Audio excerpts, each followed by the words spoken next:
céu e ver a imensidão, ir no pensamento além, saber que a vida é muito, é sempre mais, é mais. Herdeiro que tu és do infinito azul, para sempre aprender a amar, servir. Liberta o coração e voa pra amplidão, com fé em Deus e as mãos na terra.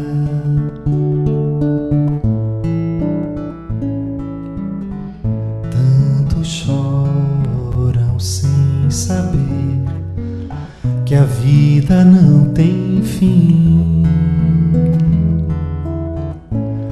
Abra os braços, solte a voz, declame esse poema de amor, de amor. O amor será maior, a esperança, a luz, a terra, uma campina, o sonho em cor. Liberta o coração, liberta teu irmão, e a terra será livre, um lar então. Vais viver com alegria o infinito aqui. Vais viver com alegria o infinito aqui. Aqui.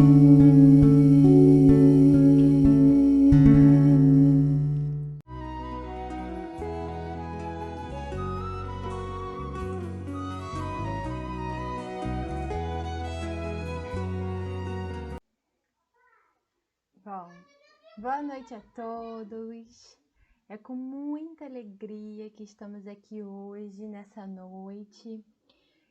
Eu sou nova aqui na casa, então eu vou começar me apresentando. Muito prazer, eu sou Ana Caroline, eu sou nova aqui no Caminheiros. Já conheço alguns trabalhadores da casa e acompanho o trabalho da casa à distância. E acompanho os trabalhos que são feitos com tanto amor, com tanto carinho, com tanta dedicação. Então, sou uma verdadeira fã da casa. Já passei várias vezes pela casa. Então, realmente, assim, já me considero como sendo uma conhecedora da casa, sim. Então, é com muito carinho e muita felicidade que quando eu recebi o convite para estar aqui hoje, eu fiquei muito feliz. Então, boa noite a todos, que todos sejam muito bem-vindos, que nós possamos estar aproveitando a nossa noite de hoje para a gente estar estudando um pouco mais sobre o Evangelho de Jesus, que a gente possa estar se conectando com todas as energias boas, as energias de luz que estão nos cercando, porque quando a gente se coloca nesse propósito, que é o propósito de estudar sobre Jesus, que é esse propósito de se conectar com os espíritos amigos, é nesse sentido, é nessa vibração que a gente está se sintonizando. Então, que a gente possa se sentir nessa energia, que vocês possam estar se sentindo tão felizes quanto eu tô de estar aqui hoje, que vocês também possam estar se contagiando com a minha felicidade e que a gente possa estar aproveitando bastante o nosso encontro do dia de hoje.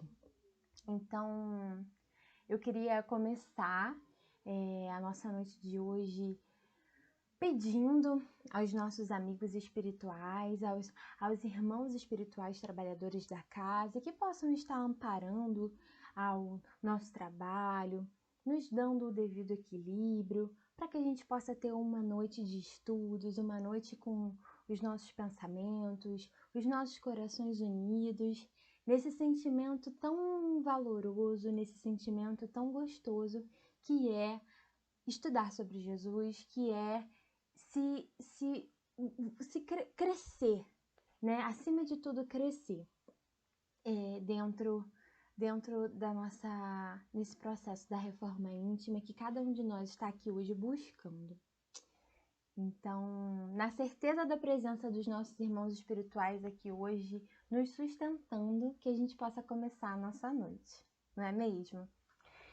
Então, gente, começando a nossa noite, né? Agora que eu já consegui me apresentar para vocês, que a gente já conseguiu pedir aí o auxílio e o amparo dos nossos irmãos espirituais, eu queria falar um pouco sobre o tema da nossa noite de hoje, que a gente escolheu falar sobre parentela corporal e a parentela espiritual.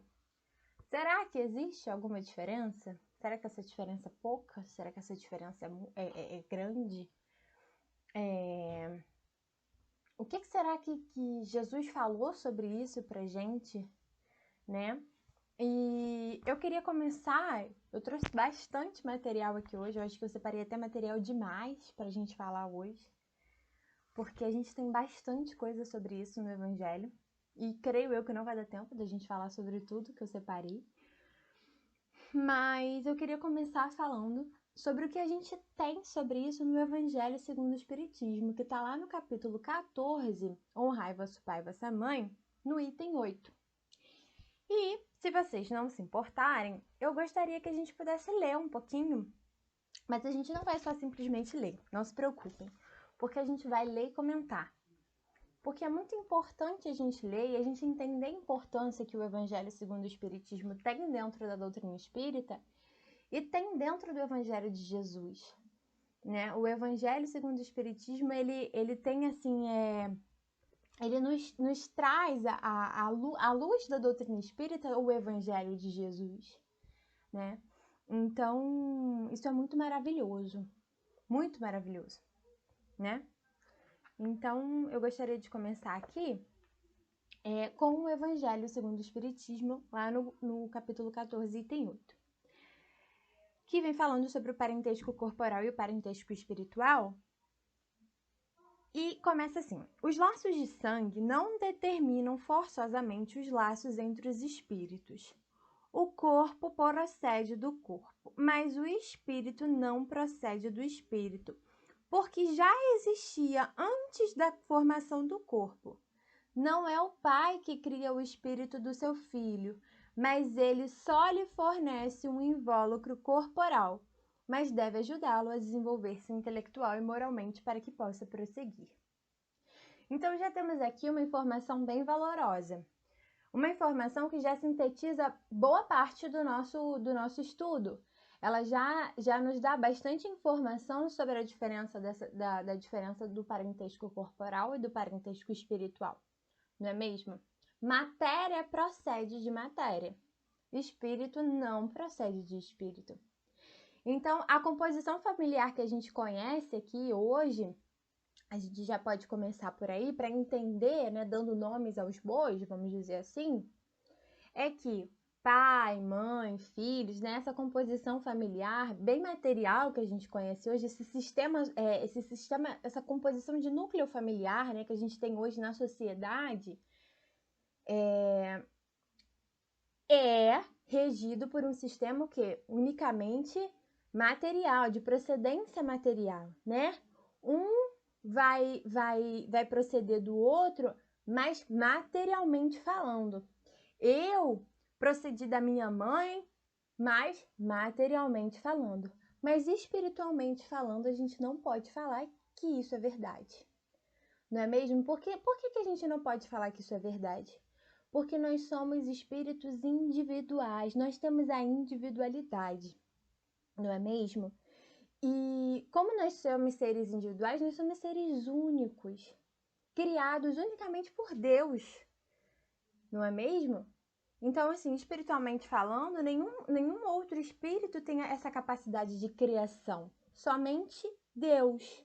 Então, aí a gente já tem uma grande diferença, né? Uma diferença bem básica, mas muito importante para a gente entender o parentesco corporal e o parentesco espiritual, não é mesmo? E aí, lá no Evangelho segundo o Espiritismo, a gente já pode caminhar um pouquinho mais.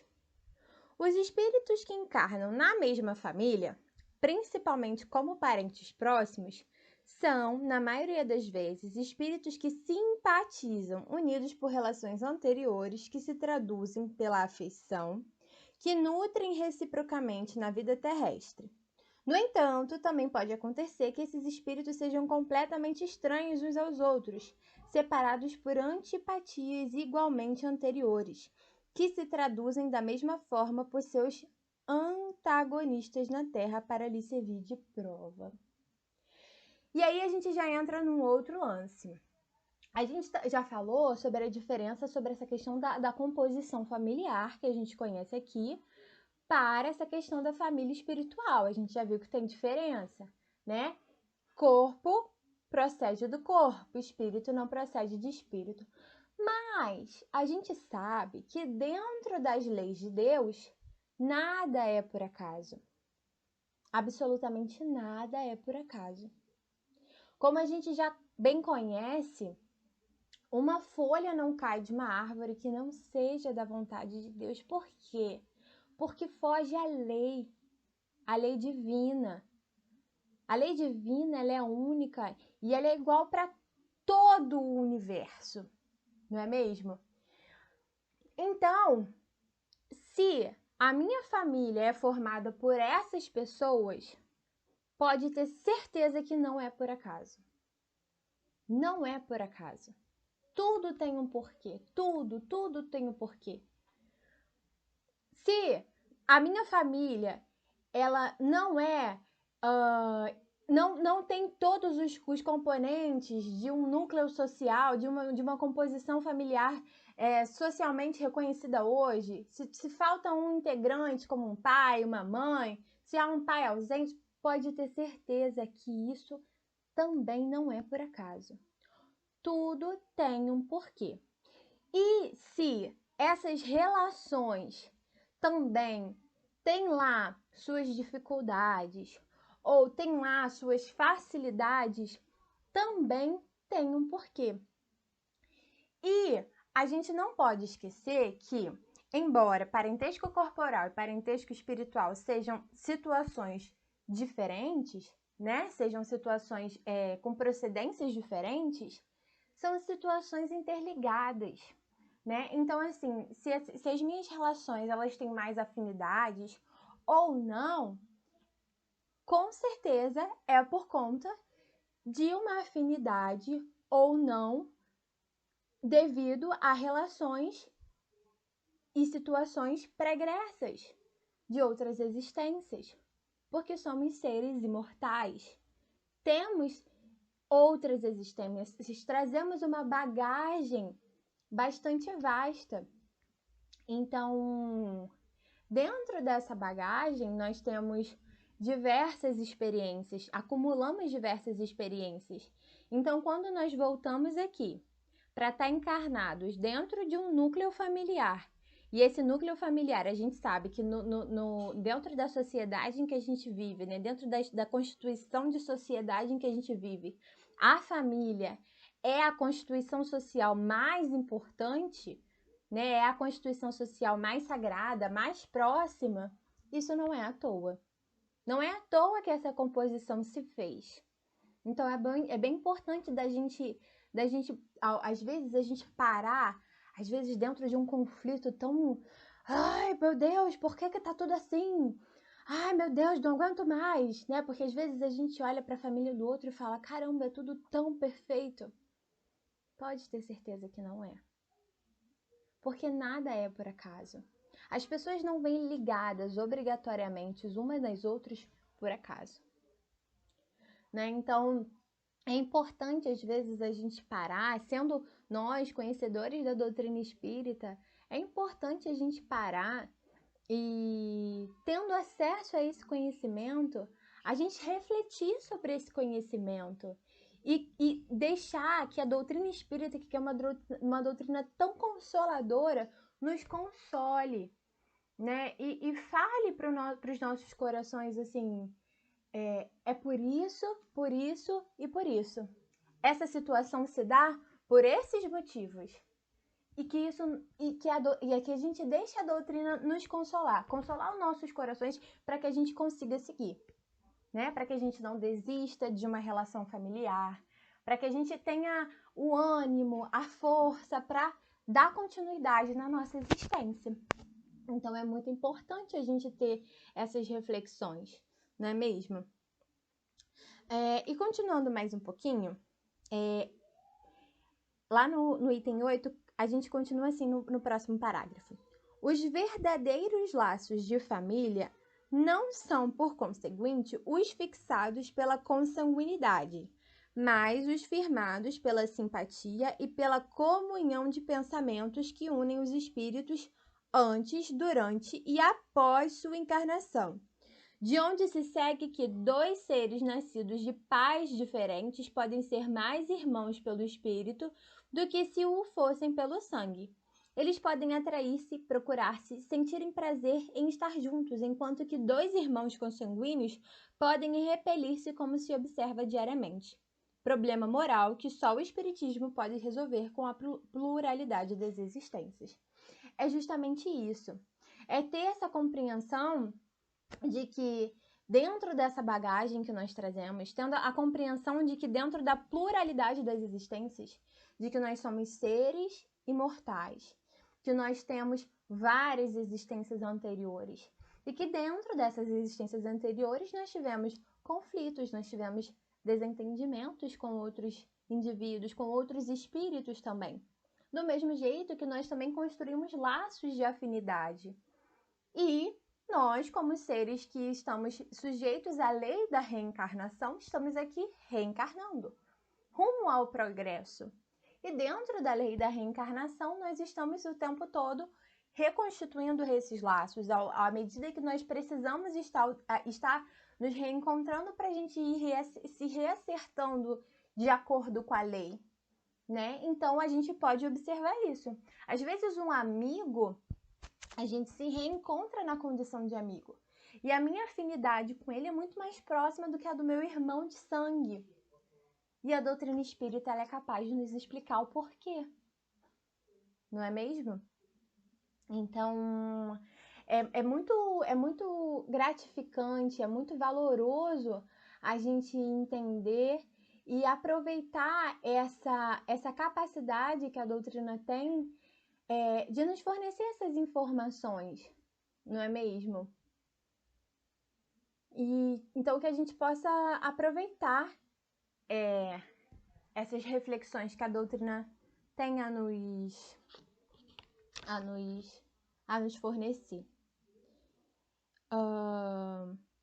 E aí, os espíritos se continua aqui no capítulo 8, no item 8, desculpa. Há, portanto, duas espécies de família. As famílias de laços espirituais. Eu falei espíritos, mas não são os espíritos. A instrução dos espíritos ela começa no item 9. Aqui ainda é Kardec. Há, portanto, duas espécies de famílias. As famílias pelos laços espirituais e as famílias pelos laços corporais. As primeiras, duráveis, fortificam-se pela depuração e se perpetuam no mundo dos espíritos, por intermédio das diversas migrações da alma. As outras, frágeis como a própria matéria, com o passar do tempo se extinguem e muitas vezes se dissolvem moralmente desde a vida atual. Foi isso que Jesus desejou que compreendêssemos, dizendo aos seus discípulos: Eis minha mãe e meus irmãos, isto é, minha família pelos laços do Espírito, porquanto todo aquele que faz a vontade do meu Pai que está nos céus, esse é meu irmão, minha irmã e minha mãe. Eles aqui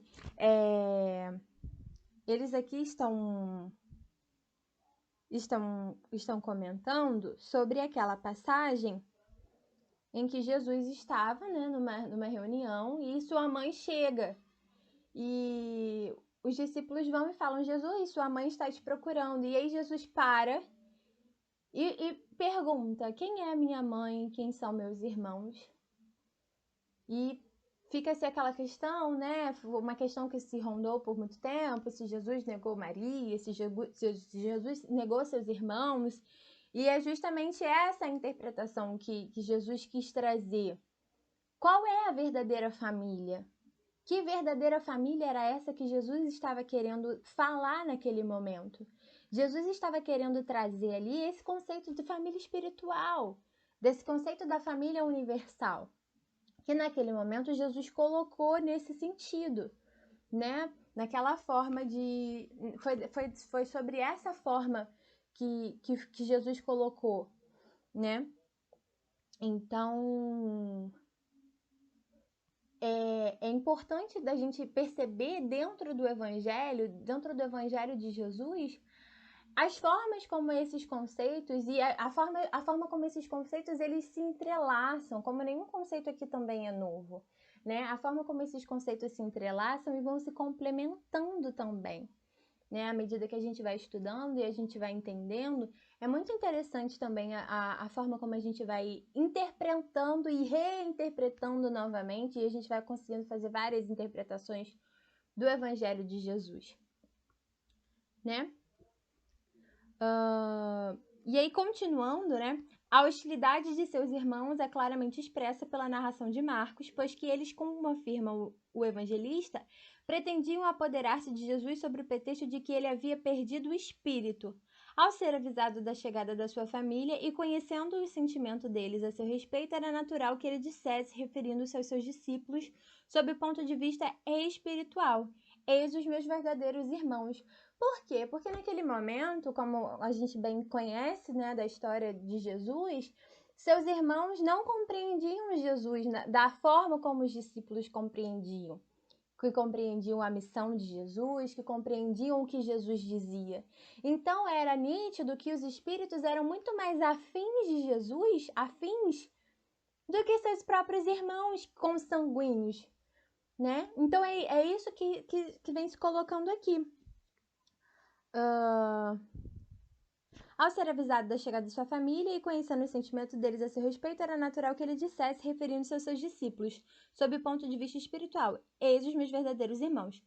Sua mãe encontrava-se com eles, e Jesus generaliza o ensinamento, o que não significa de maneira alguma que ele tenha pretendido dizer que sua mãe, segundo o corpo, não lhe era nada como espírito, e que por ela só sentia indiferença. Sua conduta, entre outras circunstâncias, provou suficientemente o contrário, né? Basta a gente conhecer a conduta de Jesus durante toda a sua vida, basta a gente conhecer a forma basta a gente conhecer a postura de Jesus, a envergadura moral de Jesus, para a gente saber que tudo isso é falso, né? A gente não precisa perguntar, né? A gente não precisa querer uma oportunidade para querer questionar Jesus. Né? Às vezes a gente basta refletir mesmo, que essas verdades elas são muito claras, não é mesmo? Então é muito interessante a gente tentar entender um pouco sobre essas formas do evangelho, que o evangelho vai se apresentando e que a gente vai podendo interpretar e reinterpretar e ir fazendo essas leituras, né, que são tão claras e tão singelas, são acontecimentos tão, né, rápidos, mas que a gente consegue tirar grandes interpretações. Porque Jesus é um gênio, né? A gente tem que ter essa verdade, assim, certa dentro do nosso coração. Jesus é um grande gênio, né? A forma como ele conseguiu, em 33 anos, assim, trazer tantos ensinamentos. Jesus é um gênio. Com certeza, Jesus é um gênio. Mas continuando falando de família, né? Agora que a gente até falou um pouco aqui sobre a família espiritual, né? Que Jesus trouxe um pouco sobre a família espiritual e também apareceu um pouco aqui da história sobre a família consanguínea de Jesus. Emmanuel, ele fala assim pra gente, ó.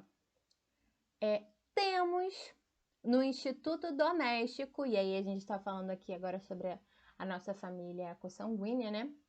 Uma organização de origem divina em cujo seio encontramos instrumentos necessários ao nosso próprio aprimoramento para a edificação do mundo melhor.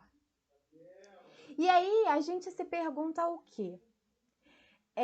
Então será que a minha família, ela pode me ajudar de alguma forma a me edificar para o mundo melhor? Olha só, gente, que coisa doida. Será que dá? De que forma, né? Porque será que dentro... Então, será que vamos repensar agora sobre uma nova ótica?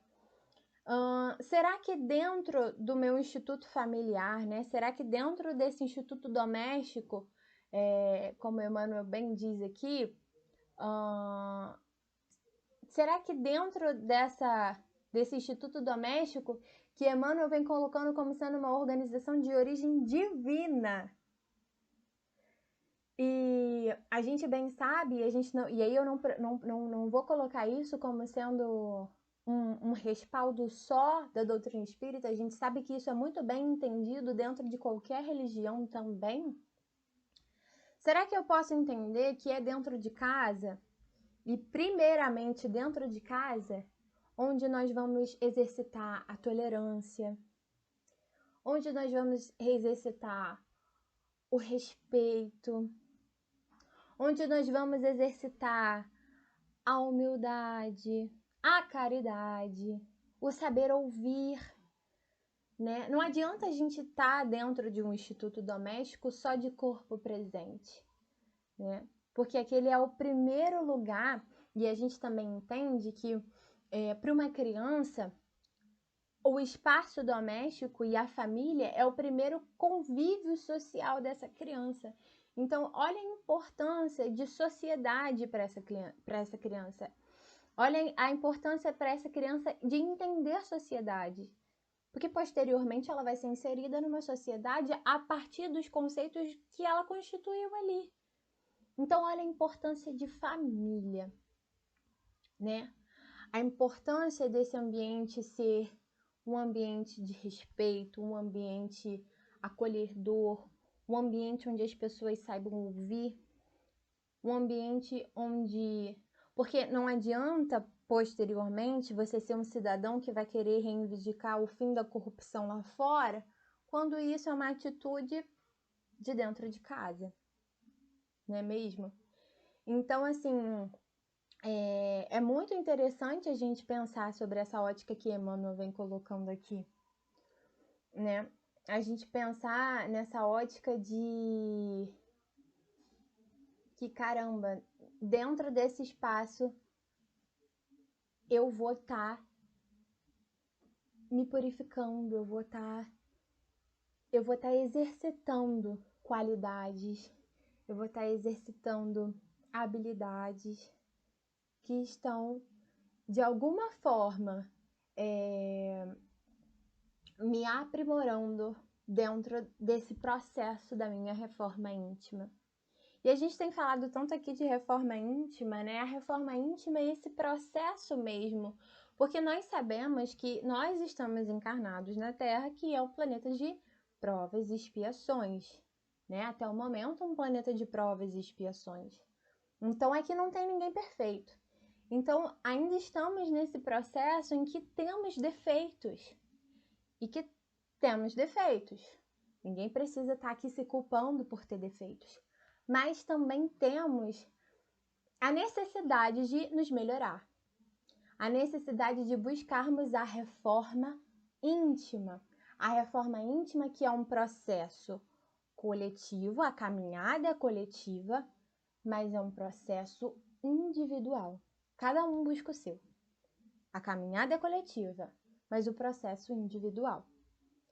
Então, é importante a gente ter isso bem estabelecido pra gente, né? Para que a gente consiga estar caminhando da melhor forma possível.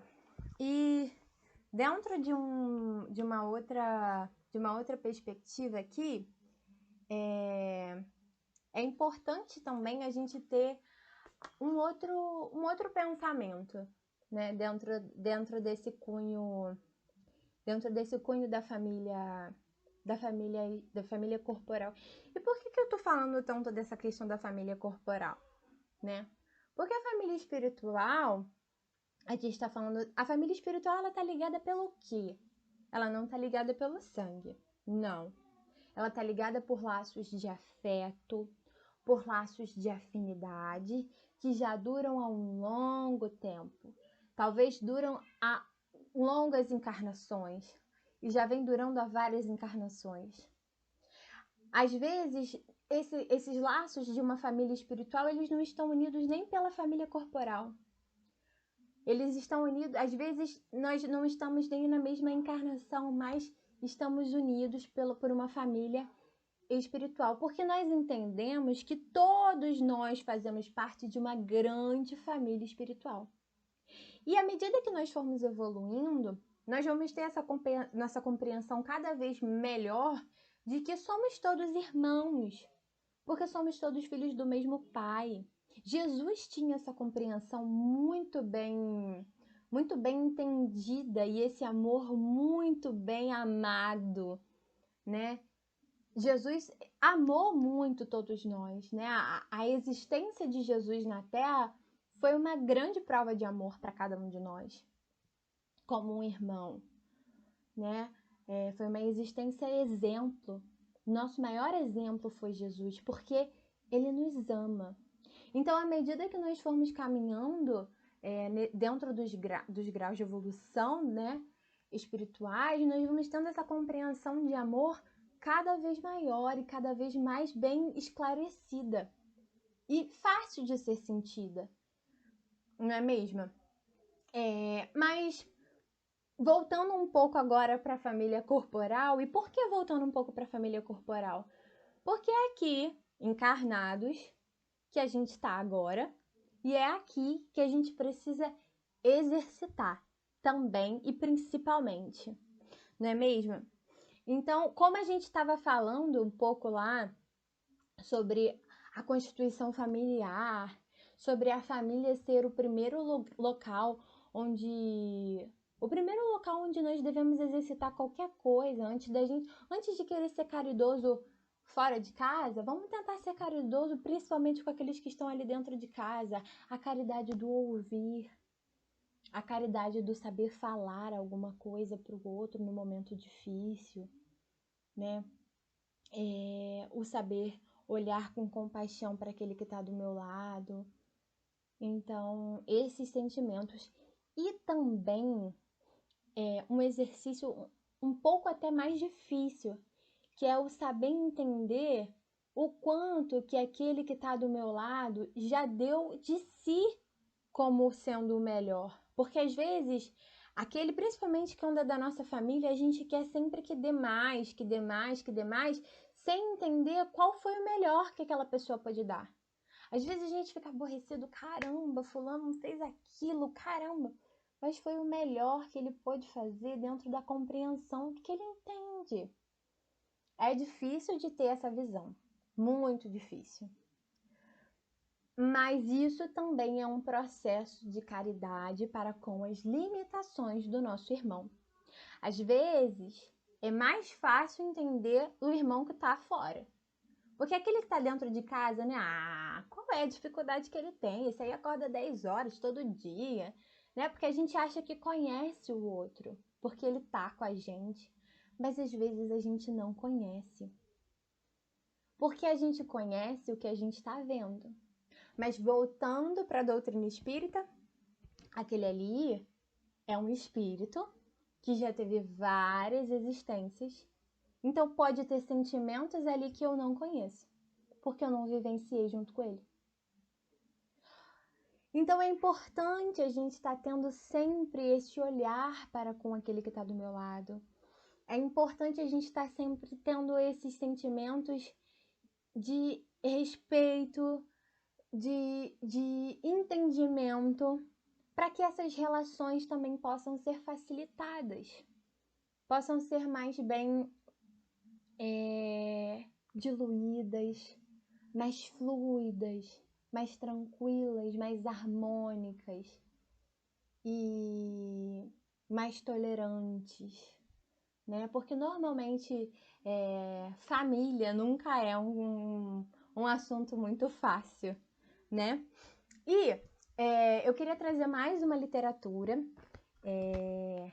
Se bem que o Evangelho não é uma literatura simplesmente, né? A gente fala que o Evangelho é só uma literatura, não é, né? O Evangelho, ele é muito mais. Mas é um livro muito bom. Quem não conhece é o Conduta Espírita. Ele é de Valdo Vieira, pelo espírito de André Luiz. E existe uma mensagem lá, que é a mensagem 19. Ele é cheio de mensagens. E a mensagem 19 é perante os parentes. É uma mensagem muito linda, muito linda, muito linda, muito linda, muito linda. E André Luiz vem falando assim: desempenhar todos os justos deveres para com aqueles que lhe comungam as teias da consanguinidade. Os parentes são os marcos vivos das primeiras grandes responsabilidades do espírito encarnado. Então é aquilo que nós já conversamos, né? Das primeiras grandes responsabilidades do espírito encarnado. Olha que sério. Intensificar os recursos de afeto, compreensão e boa vontade para os fins mais próximos que não lhe compreendam os ideais. O lar, e essa frase eu acho linda, o lar constitui cadinho redentor das almas endividadas. E eu não sei se vocês conseguem imaginar, mas vamos tentar formular assim na nossa tela mental um cadinho. Um cadinho, e olha que eu demorei a entender o que era um cadinho. Um cadinho, gente, ele é um objeto, ele é um objeto pequeno, tudo bem? Mas ele é um objeto firme e que ele aguenta qualquer fogo, ou seja, ele aguenta qualquer dificuldade. Por mais que seja a dificuldade, ele vai aguentar. Ele é usado aí um cadinho, dando o significado do que é um cadinho, ele é um objeto usado na química e em outras partes de laboratórios para fazer alguns experimentos de fundição de algumas coisas. Mas aqui vamos imaginar como sendo o cadinho, esse suporte. Pode ser o pequenininho que seja, porque a família ele é o quê? Ele é um aconchego. Né? Ele é esse aconchego que a gente precisa. Então, o cadinho e que ele aguenta qualquer coisa. Qualquer dificuldade. Tem capacidade para aguentar. O lar constitui cadinho redentor das almas endividadas. Olha que forte. E sabe por quê? Sabe por que constitui um cadinho redentor das almas endividadas? Porque dentro de qualquer lar que exista amor, em que os espíritos que ali estão encarnados, né, a família constituída que ali está, esteja realmente empenhada em estar unida ali, empenhada em estar como família, existe Deus como base. Existe Deus como base de qualquer família, então ela aguenta qualquer dificuldade. Dilatar os laços da estima além do círculo da parentela. A humanidade é a nossa grande família. E aí aqui a gente já vem para aquele entendimento da família espiritual, porque e aí, gente, não tem diferença entre a família consanguínea e a família espiritual em relação porque a gente pensa assim, a esses laços, eles são tão fortes, muito fortes.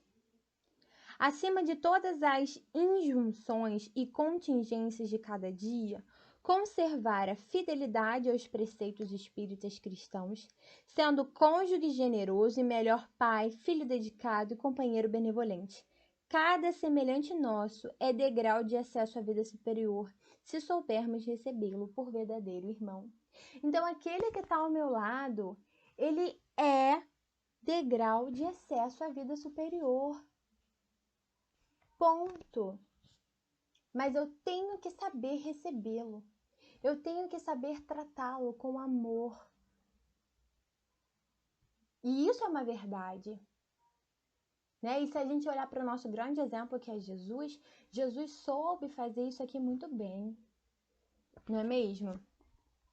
Melhorar, sem desânimo, os contatos diretos e indiretos com os pais, irmãos, tios, primos e demais parentes nas lides do mundo para que a lei não venha a cobrar-lhe novas e mais enérgicas experiências em encarnações próximas. O cumprimento do dever criado por nós mesmos é lei do mundo interior a que não poderemos fugir. Então, a gente está falando sobre esses parentes que às vezes não são nem tão próximos, mas como nós já dissemos, nada é por acaso.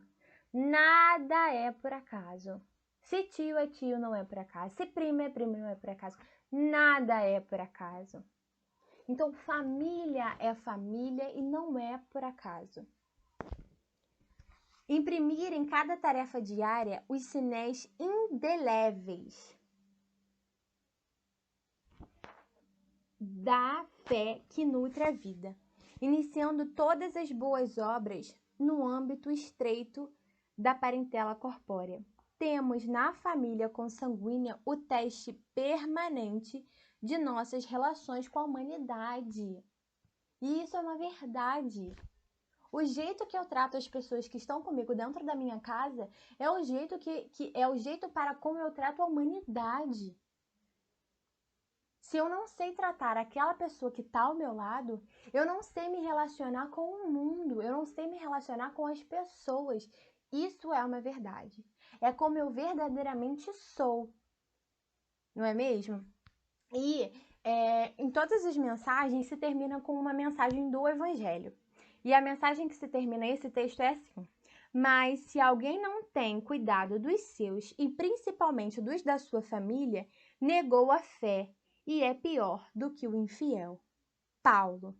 Está em 1 Timóteo, capítulo 5, versículo 8.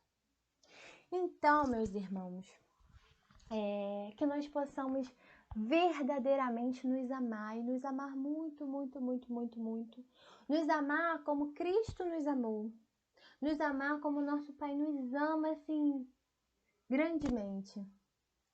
Então, que a gente possa levar esse amor para com os nossos, que a gente possa refletir à luz do que o Evangelho nos trouxe hoje, à luz dessas palavras tão maravilhosas que nos trouxeram hoje, e de alguma forma que a gente possa fazer diferente. Alguma coisa a gente vai conseguir fazer diferente.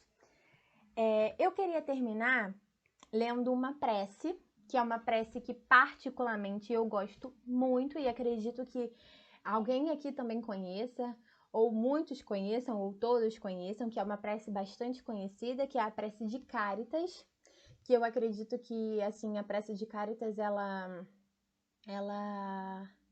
engloba muita coisa e ela traz uma paz no meu coração muito grande. Às vezes, quando tá muito difícil, é uma prece que me faz muito bem. Tem sido dias muito difíceis para muita gente, para todos, né? Mas que através dessa prece de Cáritas, que todos nós possamos estar sentindo o amor de Jesus, que possamos estar nos sentindo conectados uns com os outros que estivemos aqui hoje, tá bom? Então eu vou ler ela pra gente, que a gente possa ler fechando os nossos olhos, quem tiver afim. Quem tiver a fim de um momento mais sereno, quem tiver a fim de botar uma luz diferente, fiquem à vontade. Mas o importante é que a gente consiga se conectar com o alto, consiga se conectar com os espíritos amigos, com os espíritos que estão aqui com a gente hoje, tá bom? Deus nosso Pai, que sois todo poder e bondade, dai força àqueles que passam pela provação. Dai luz àqueles que procuram a verdade, e ponde no coração do homem a compaixão e a caridade. Deus, dai ao viajante a estrela guia, ao aflito a consolação, ao doente o repouso. Pai, dai ao culpado o arrependimento, ao espírito a verdade, à criança o guia, ao órfão o pai. Que a vossa bondade se estenda sobre tudo o que criaste. Piedade, Senhor, para aqueles que não vos conhecem, e esperança para aqueles que sofrem. Que a vossa bondade permita aos Espíritos Consoladores derramarem por toda a parte a paz, a esperança e a fé. Deus, um raio, uma faísca do vosso divino amor pode abrasar a terra. Deixai-nos beber na fonte dessa bondade fecunda e infinita, e todas as lágrimas secarão, todas as dores acalmar-se-ão. Um só coração, um só pensamento subirá até vós, como um grito de reconhecimento de amor. Como Moisés sobre a montanha, nós vos esperamos com os braços abertos. Ó bondade, ó poder, ó beleza, ó perfeição, queremos de alguma sorte merecer vossa misericórdia. Deus, dai-nos a força no progresso de subir até vós. Dai-nos a caridade pura. Dai-nos a fé e a razão. Dai-nos a simplicidade que fará de nossas almas o espelho onde refletirá um dia a vossa santíssima imagem. Graças a Deus. Então, que tenhamos todos uma boa noite. Muito obrigada. E que possamos outras vezes nos reencontrar e estudar um pouco mais, viu? Graças a Deus.